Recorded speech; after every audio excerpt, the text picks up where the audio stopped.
Did you ever buzz the fucking tower?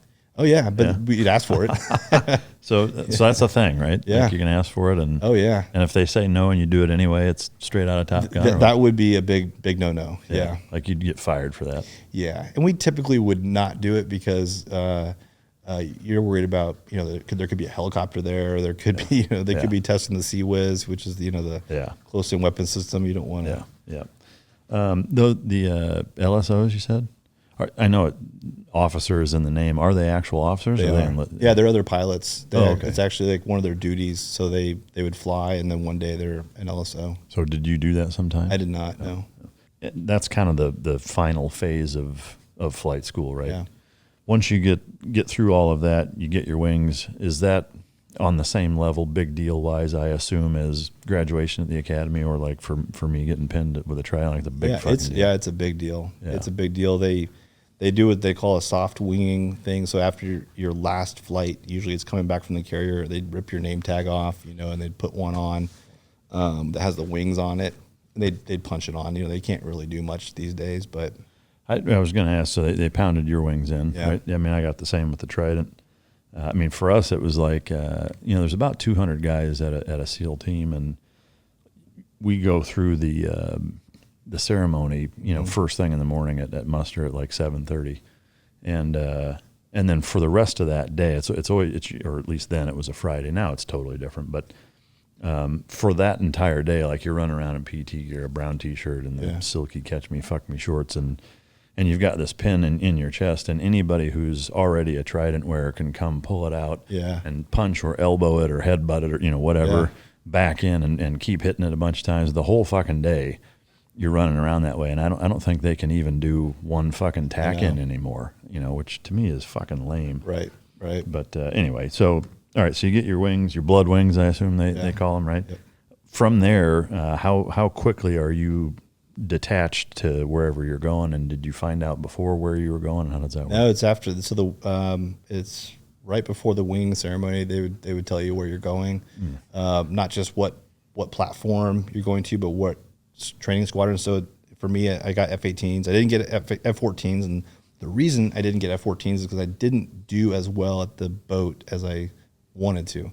So I was at the top of my class, but you had to, if you're flying Prowlers or F-14s, you had to be a really good flyer at the carrier. And Are they harder to navigate or harder to land and take off? Yeah, they are. Yeah, the F-14, because the wingspan was so wide and the landing area is so, there's not a lot of room for error. Yeah. So they wanted guys that were very competent at the boat, and I was not as a student. Man, that's wild.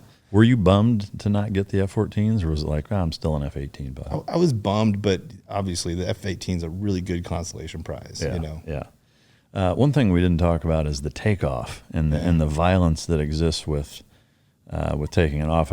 So I spent a fair bit of time on the Constellation. We did a number of several week fleet exercises before we deployed on it, and so certainly was around the aircraft carrier culture and was around for flat ops a bunch of fucking times, and I was always really fascinated by just the physics of being able to launch a fucking plane off of that short, of a landing strip or a takeoff strip with that catapult. I don't really know shit about it other than we slept right below it and it was loud as fuck. Yeah, I did too. Yeah, I mean, can you talk to, I guess, kind of the capability or I don't know if there's an amount, Jesus Christ, I can't talk, an amount of force that's quantified that you know of, or... Yeah, I mean, I can't put it in numbers. I don't know because, normally we talk about G-forces and those are going straight down, and this is straight back. I mean, the acceleration is pretty incredible. You could look at any funny car, Tesla Plaid, make it feel anything. like a bitch. And the catapult shot is just, the craziest thing. It is always fun, except at night when you can't see, because when you come off the end, all you see is pitch black. You don't know if you're pointing at the water or pointing at the sky.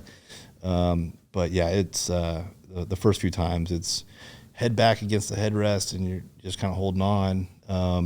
But then you start to get comfortable with it over your career. And but so I mean, it's attached to what on the plane? So it's attached to what's called a launch bar. So on the nose landing gear, there's this bar that lowers and rests into this shuttle. It's called, the shuttle sits on the top of the flight deck.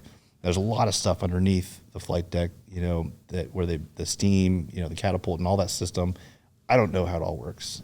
I just know that I put my launch bar down when it rests in the shuttle.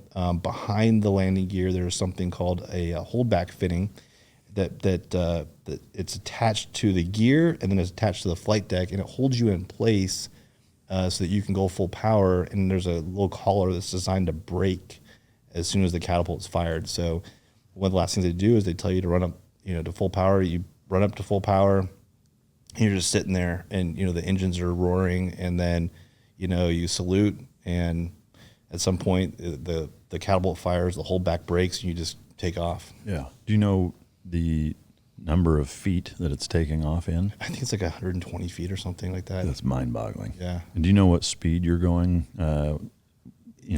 as you cross the threshold of off the cutter? It depends on your weight, depends on what you're carrying, but we always looked for 3 digits. We're always looking for something over 100 knots. So in 120 feet, you're going well over 100 miles an hour. Yeah. Man, that's badass.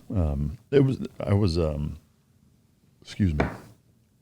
I think the thing I was most surprised by, we had an opportunity, myself and a couple other platoon mates, to stand, I don't know what part of the bridge you would call it, but there was just this little exterior Vulture's Row deck. Yeah, probably. We were standing out there watching F-18s land and take off. Yeah. And as we got out there, the very first one, when it landed, almost made me throw up. It was so fucking loud. Like it was like getting the wind knocked out of you. Like I could not fucking believe how loud it was standing there that close to it. I mean, like all of us kind of looked at each other like we'd all just been punched in the face. Like it was mind blowing. And then at that point we're covering our ears and like, dude, this is fucking terrible. But it was such a cool experience to be able to stand there and watch, kind of one of those moments where you take a step back. And it's like you look out and there's ocean in every direction. Yeah. There's fucking fighter jets taking off, and we're, 3 SEALs standing there watching, just like, dude, how did we get here? Right. It's just like, holy shit.